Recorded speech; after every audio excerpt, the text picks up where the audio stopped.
On day 46 and 47, Abel stood in between the manager and progress, along with the white ordeals, of course. What will day 48 bring to the manager? Well, let's find out.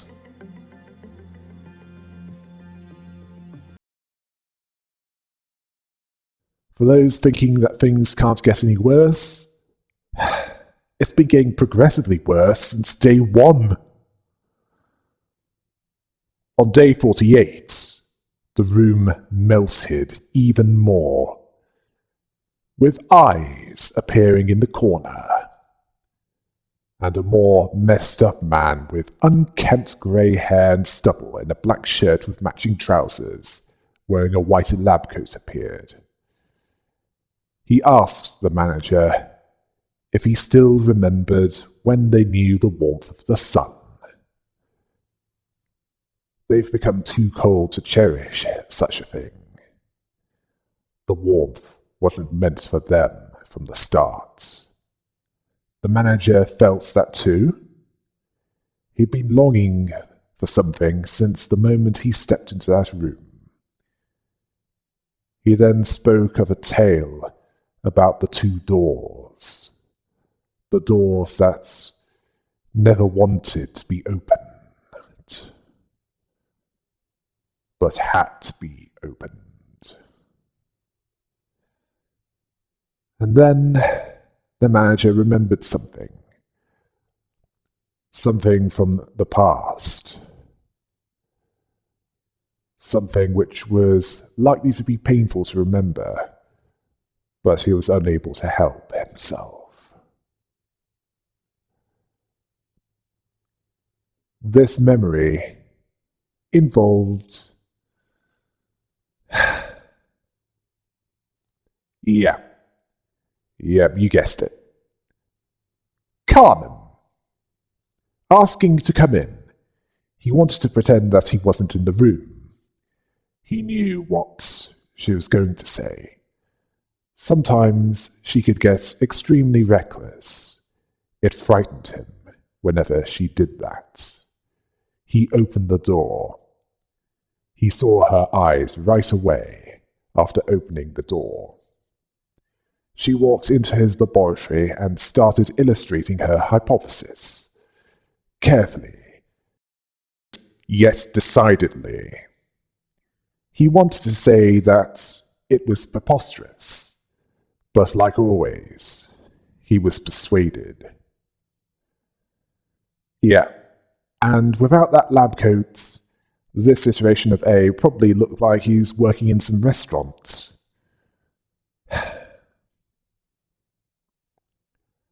Then a series of visions appeared. "We can't proceed any further than this," said Elijah. "But we will manage," said Gabriel. "We have Carmen, after all," said Michelle. "It will all work out," said Daniel. "Biological scans says Carmen is the fittest of all candidates. We haven't run a precision test, so if we want to find another candidate, we can," said Elijah. "Carmen can," said Michelle. "Carmen is," said Daniel. "If it's Carmen," said Gabriel. "Carmen," said Cully. Then Lisa appeared in a red video filter, saying, "You should have been the one to die." Likely she said this around when Enoch died. And we know what happens next, don't we? Not her best moment. And I'm not talking about Lisa. Then this man said that the research wasn't bearing any fruit. People's eyes fittering with expectation. Carmen was on the edge. One more step would make her fall. But one day she saw Enoch stop breathing. The path was always in sight. One glance before the fall, and she wouldn't lift her head ever again. The vision dissolved. There was no answer. No answer, no matter how many times he called.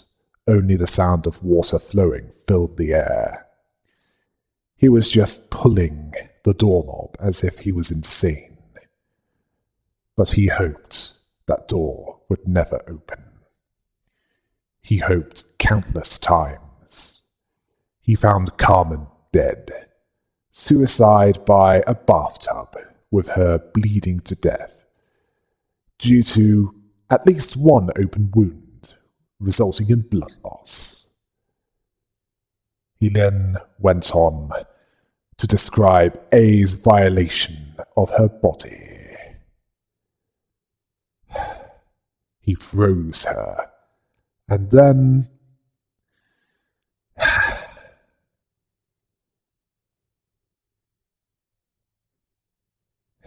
as if disrespecting her body wasn't enough, he put her brain and central nervous system in a fluid tank. That man said that he was the only one who would fulfill her ideal. He was the only one who could finish it, although she didn't tell him that this path was riddled with thorns and spikes. She made up the bucket. It was created from her sacrifice, the start and the destination of that place. Cogito was endlessly produced there, spewing life and death. When the bath was overflowing, they thought everything was over. They couldn't be more wrong than that. She was alive. Like that? Seeing every path they walked. Her ideal was too grand. Their minuscule power couldn't fulfill it. She sacrificed everything. But they remember that they had to do what they had to do in order to become a wing, along with staying in that wing. It was revolting at first, but it became less so after the next few times, flawlessly finishing those hideous missions like the other wings, evolving their own unique cruelty that couldn't be found in other wings. Seriously? How bad must the Lobotomy Corporation have to be for the other wings to be less cruel than that? Or have a more generic form of cruelty?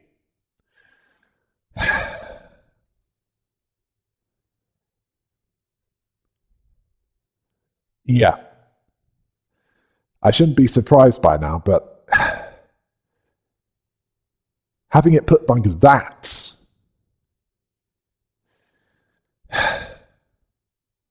hard to know what the other corporations are doing.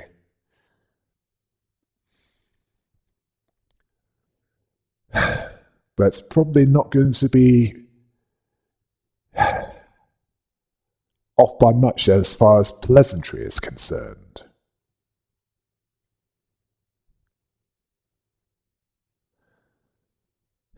No wonder A started to end up like this iteration. Who wouldn't?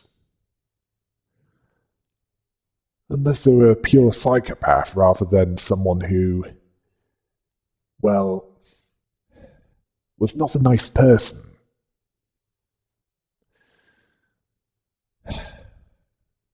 And was becoming someone they didn't like. Oh yes. There's more to this story. As you're probably wondering, how this iteration will get in the way of the manager. You're also wondering what this one is called. Well, if you haven't been playing the game already, I'd best tell you that. Well, it's clear that there are some significant spoilers, so you can't really blame me if you continue from this point onwards. Right, now that we've got this out of the way, let's move on to the rest of this day and, well, who this iteration of A is. This broken man.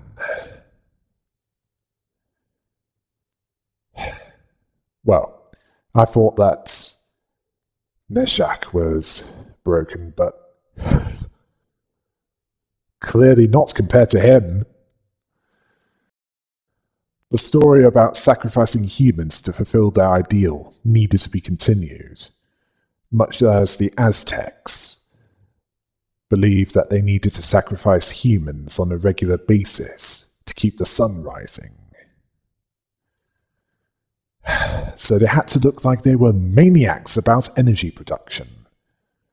But were they really only pretending when they said that they were reluctant about countless deaths? Scrambling through the brain of a living person to join the world? Evading the head and the eye?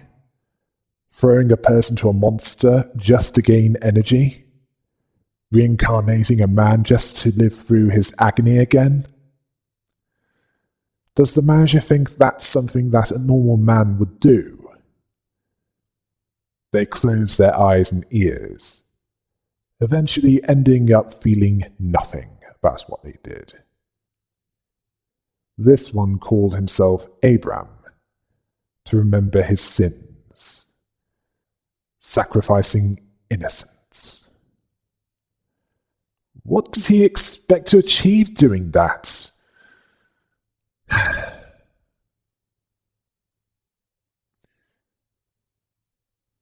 He doesn't even know anymore. Nor does it matter to him, believing that they were wrong from the start. What was left for them was atonement. Yeah, Abram, as in Abraham, one who was about to sacrifice his son as part of proof-through action of his faith and conviction, only to be stopped, thankfully, by the non-violent and non-messy form of divine intervention. The kind that involves someone being alive and unspoiled.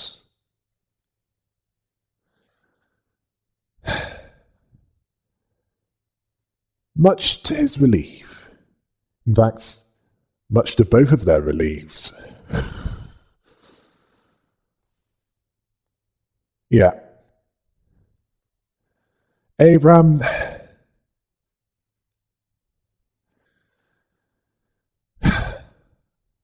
quite nihilistic, isn't he? Well, he's certainly one with that tendency. Then the manager remembered a conversation with the female Tippereth. You already knew.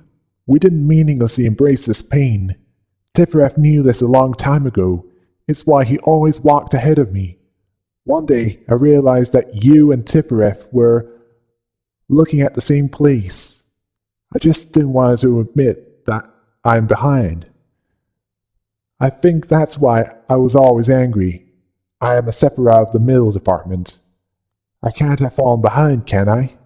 That's the reason why I told you to have some expectations. We must show them someday. Show them how valuable our result is.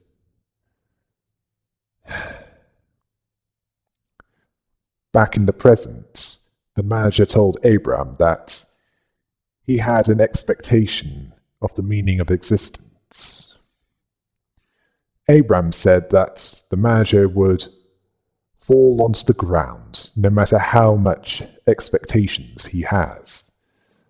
Photosynthesis was for plants, not humans. It wasn't for someone like them.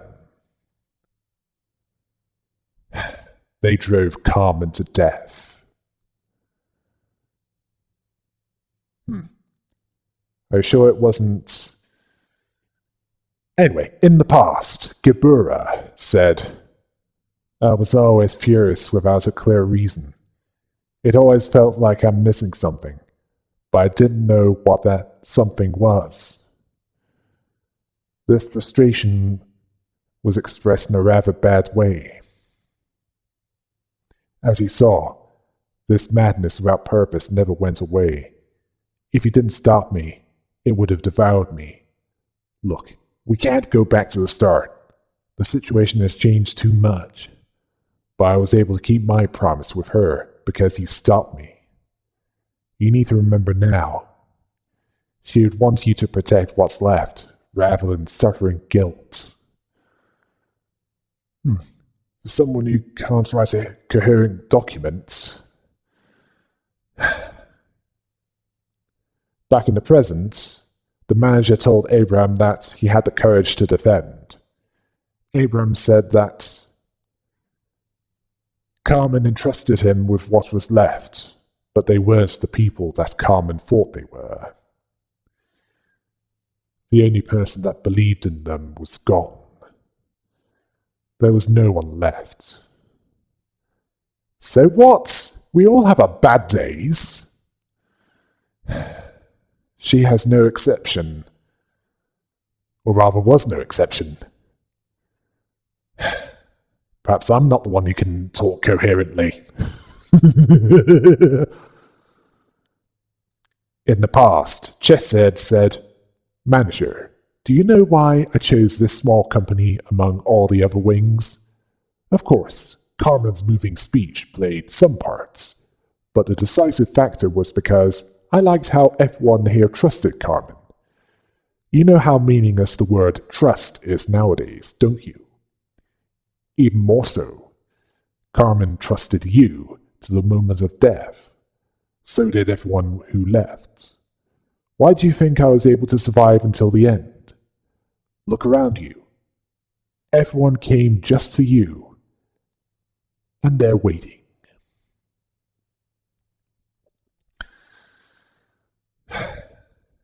Yeah,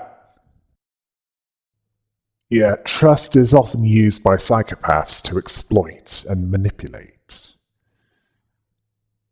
But that's not something that I can describe the founders of Lobotomy Corporation.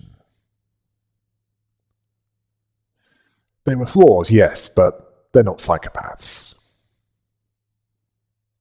Back in the present, the manager told Abram that he was considered someone faithful and trustworthy, like Carmen was. Abram asked, how could he be so sure? Carmen is there, neither living nor dead. How can he walk towards the unpredictable future, leaving her there? They were obliged to be trapped in that cycle of eternity. But the manager wants to reach tomorrow. He wants to escape this regret and atonement. The final door past there that didn't appear in that story was one that Abram couldn't open, as it could only open to those not soaked in regret. The manager then opened it. Abram represents the overwhelming despair that he felt towards the eternity that he felt when his efforts were going nowhere, and his inability to move on from Carmen was driving him towards his breaking point. Carmen then asked, why there's only darkness that she's seeing? Why can't her voice reach him in the end? Yeah, that is a good question. One that I don't have the answer for.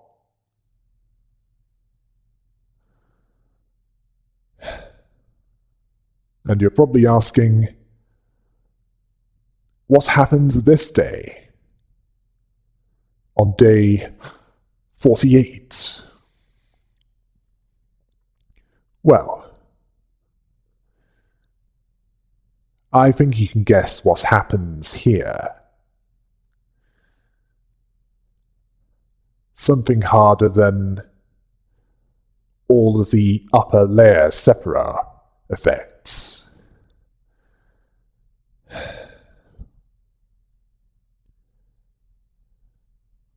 Yeah.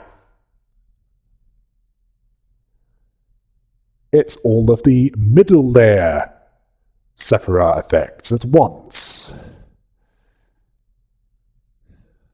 Oh yeah, and I will give you the details. Seeing as, well, that's part of the point of this, isn't it? I did it with the first lot, so why wouldn't I do it with this one?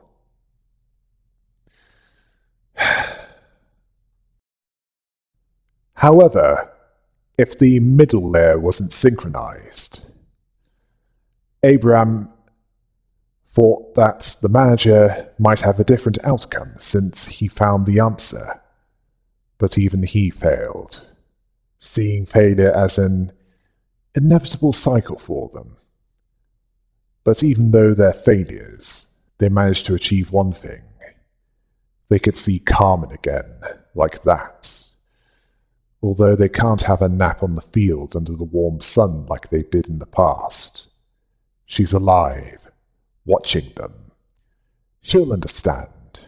She'll tell him that he couldn't make it to the end, but he did a good job reaching there, that he'll have eternal rest with her, that they should have listened to Benjamin in the first place. His biggest regret and sin was that he didn't stop when he should have done. Carmen is their son. It doesn't matter if they're underground. Forever.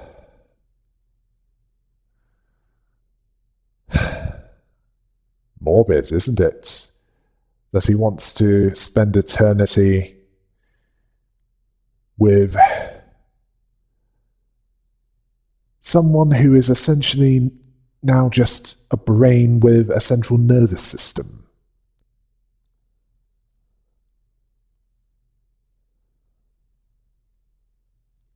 In the chamber containing Carmen's tank, Abraham was drinking alcohol as the facility was descending into chaos, as the employees are congratulated on their honourable retirement in a pre-recorded message.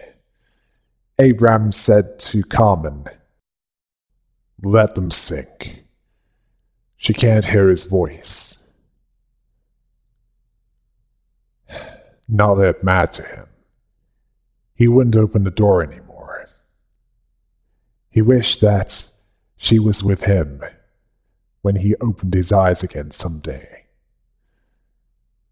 As the pre-recorded message thanks the employees for their hard work and show respect for their efforts and loyalty, Abraham said, "Good night." Well, thankfully, this didn't happen. Instead, the workday happened. This event consists of the same effects that applied from day 46 onwards, such as the white ordeals, along with the inclusion of only the Briar Sephiroth meltdowns, as in Tifereth, Chesed, and later Geburah.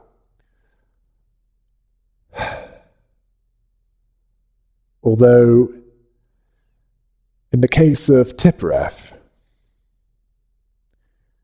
the Qiphoth meltdown immunity being removed, that happens anyway. The starting effects, as in what happens when the day starts, however, that's more obvious, as that involves Chesed's effect, where 2 types of damage will be illuminated on the iron cross at the top of the screen. Every Qliphoth meltdown.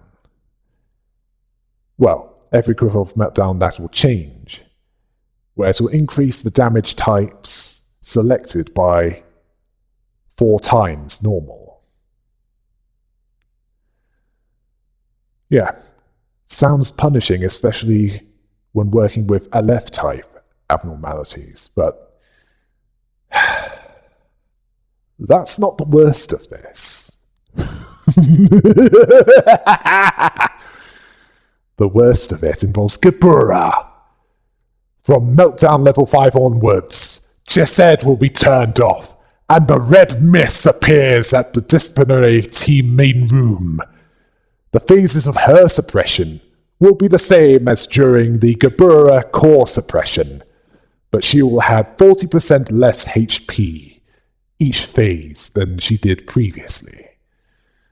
Well, I guess she was still suffering from battle damage since her last fight. Or this was a copy that wasn't as good as the original. I'm not sure which is the case. Once Meltdown level 8 is reached, Chesed will boot up again, illuminating 3 types of damage every Qliphoth meltdown. To finish this day, the manager must either collect all of the energy to meet the quota and reach Qliphoth meltdown level 10. Or there's another way. Suppress the red mist! I think we know which is easier, don't you? Yeah, hard to believe that a gender-bent Kratos is easier than the long way. Anyway, the regret had passed, and atonement was near. What followed after that was freedom and redemption. Although, like many things, that can have multiple meanings, depending on who uses those terms. On day 49, the room farther distorted and had a more organic look to it. The manager then met a pale man in a white robe and had a crazy look to him. He had long white hair and tattoos around the exposed left arm. What is he, the Jared Leto version of the Joker? He welcomed the manager. He had been painstakingly waiting for him for a long time. It was boring to him. He considered the world to be less interesting for those who realized the greater good. A world where the everyday is singularity. Everything changes in the blink of an eye. Wings control the world, and now people can't live without it.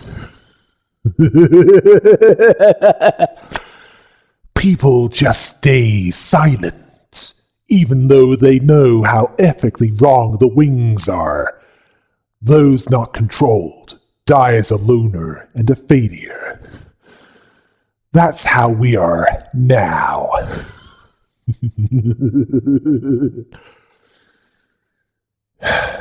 Sounds crazy, doesn't it? Well, it is.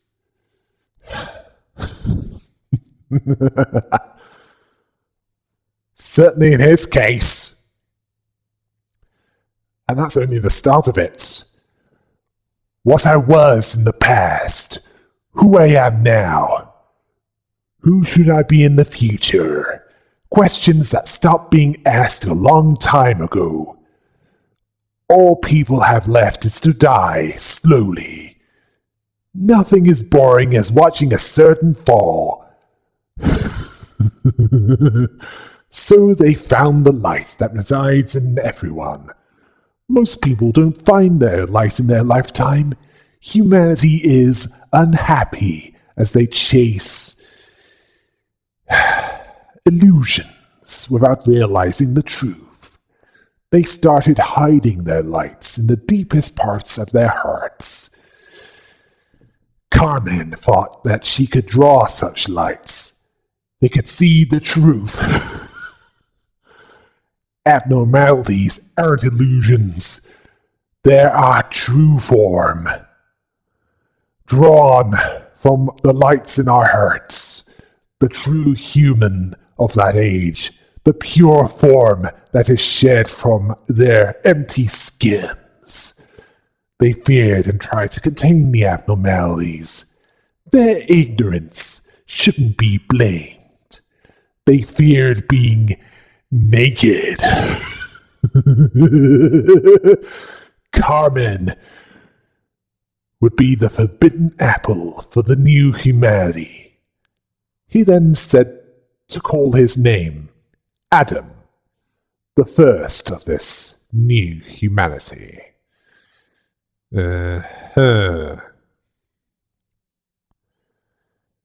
Now, I know this sounds crazy, but I think it's a bit redundant by now, considering. He will wait for the fruits to come to life after he seeds the vast forest. The forbidden apple that will enlighten us all with the knowledge that is branded in our hearts, but forgotten. A single bite will open their eyes and grant them wisdom. Free from the sins of forgetting what they were, and ashamed of their skins.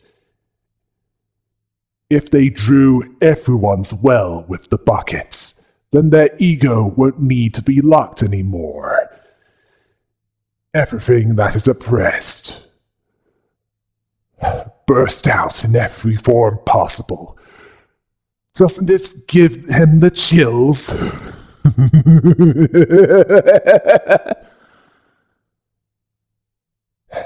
It's how Adam saw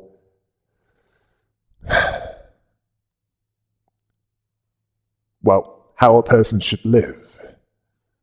No one could answer. Adam found it. He wishes to show him and urges the manager to join him. In the past, Bainar asked if the manager wanted to know how she could be so cruel. People live with their own anxiety, the natural cost of facing the unknown. She didn't accept anxiety and fear. She devoured them to survive in that world, the first and final sin she committed. She didn't regret it. It was for survival, asking if he was the same.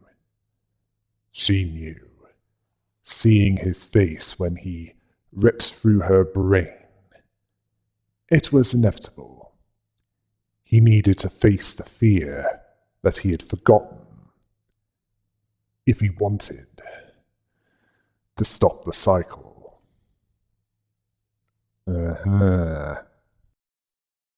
Then the manager told Adam that he had the eye for facing the fear in order to cut the cycle. This surprised Adam, asking if he sees things clearly when he couldn't see them all along. He's afraid if he thinks it's a sin to deprive them of action, from facing the fear. If they conduct thousands of good actions, one bad action is acceptable. Shredding everyone from their empty skin. Can't he see that's the greatest good of all? People needed someone like them. The wave of redemption would follow, as Adam would put it.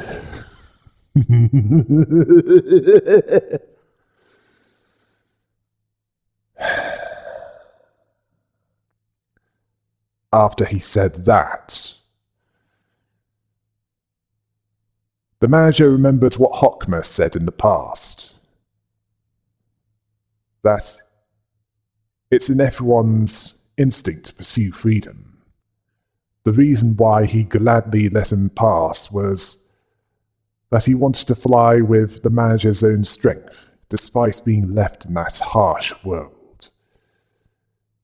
If they talked more sincerely in the past, it might have resulted in better circumstances.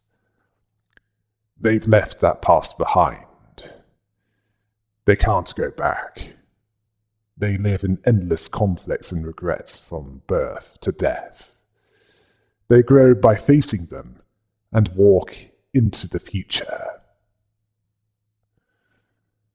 Yeah, I think Hockmer's more trustworthy than Beinar, considering... Well,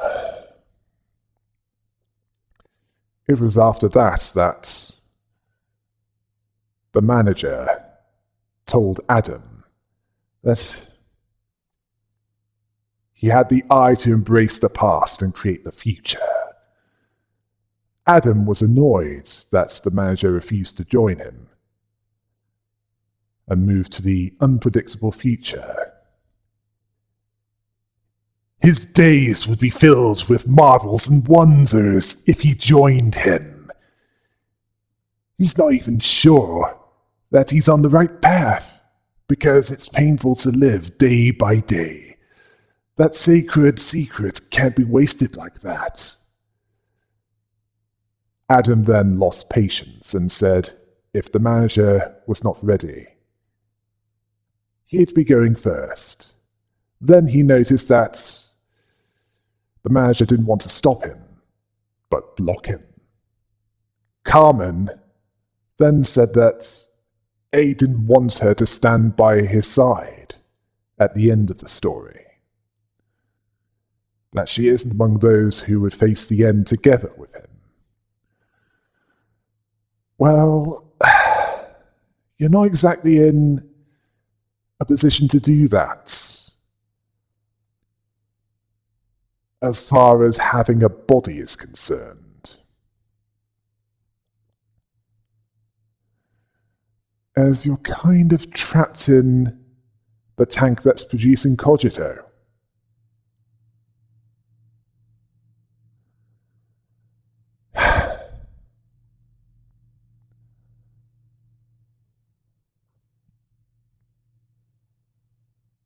Yeah, Adam is clearly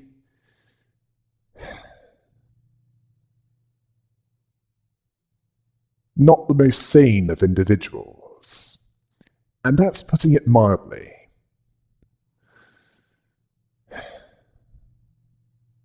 I mean, can you see any good in, well, following the path that he would prescribe for the manager, or A, or X, or whatever you want to call him?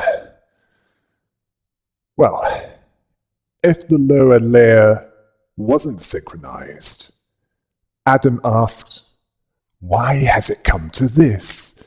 Because he didn't have faith in himself. Faithless actions only result in dreadful deaths. Adam shall take him in, as he says that he knows everything, as he is him, the only version of him who realized the only truth, and stands on the world itself. The version that left the paths he walked behind, and decided to join the world that Carmen wanted to create, to do whatever they imagined.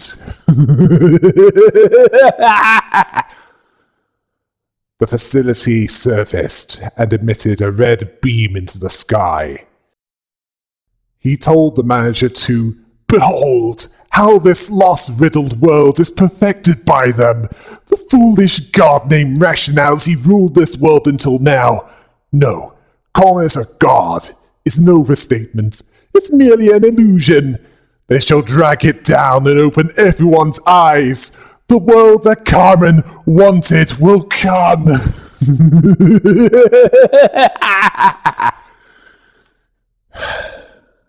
And what is this world, you may ask?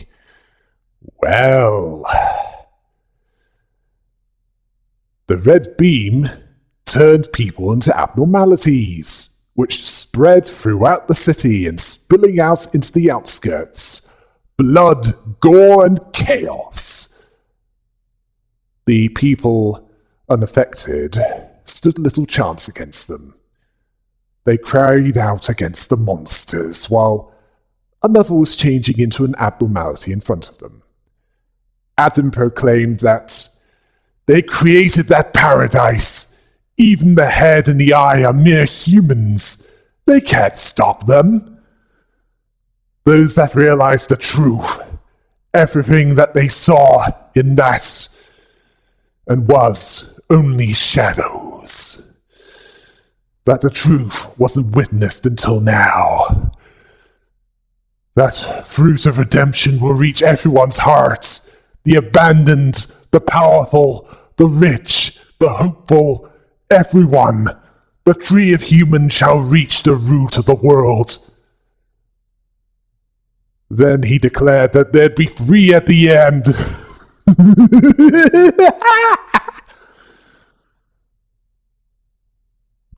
May. Alfred was right. Some people really do want to watch that happen. If you don't know what I'm talking about, then I advise you to watch the movie The Dark Knight. Then you'll get some context.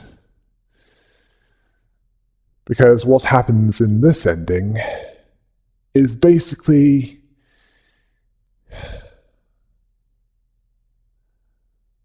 what someone in that wants for the world. Adam is basically what A would have become if he didn't kill himself and went completely barking. As for what happens on day 49,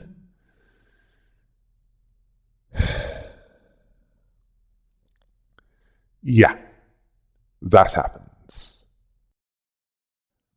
This event consists of the effects of the Adsula Sephira meltdowns, Hokma, and later Bainar, although the white ordeals would still appear. The starting effect would be Hokma's. Time would be set and locked at 1 times normal speed.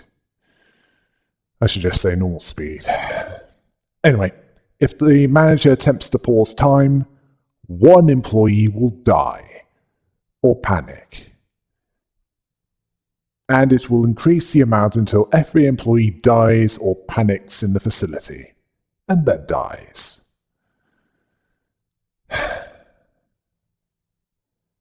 And it always gets worse from here. How much worse? Well, at meltdown level 5, Bainar's effect takes place. An arbiter appears in the extraction team main room. The phases of her suppression would be the same as during the first time, with 2 differences in the Bainar core suppression this time around. The Arbiter would have 40% less HP than the original. And at the last phase, the manager would be able to pause, although this would still kill or panic a random employee as before. When it comes to meltdown level 9, a challenge in itself, speed will be set and locked to 1.5 times normal speed, and the Arbiter will be deactivated and will no longer add meltdowns and can't be targeted. Meltdown level 10, speed will be set and locked to 2.5 times normal speed, and to finish this day, the manager will either need to collect all the energy and complete the Grifoff meltdown level 10, or suppress the Arbiter again. Again, this is easier to do, than gathering the energy and getting to Griffith Meltdown level 10 under these circumstances. But unlike the Red Mist, she'll be much harder to deal with. Freedom and redemption was near. All that remained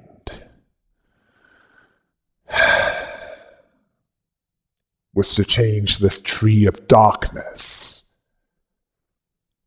as it was at this point, one filled with practical demons, into a tree of light, one suitable for the purpose.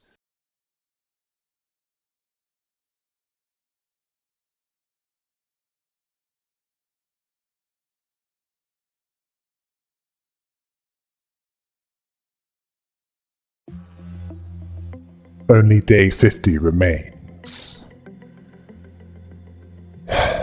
A day that would change everything.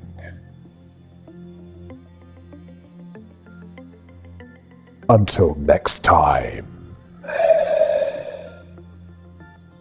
Hail the rabbit!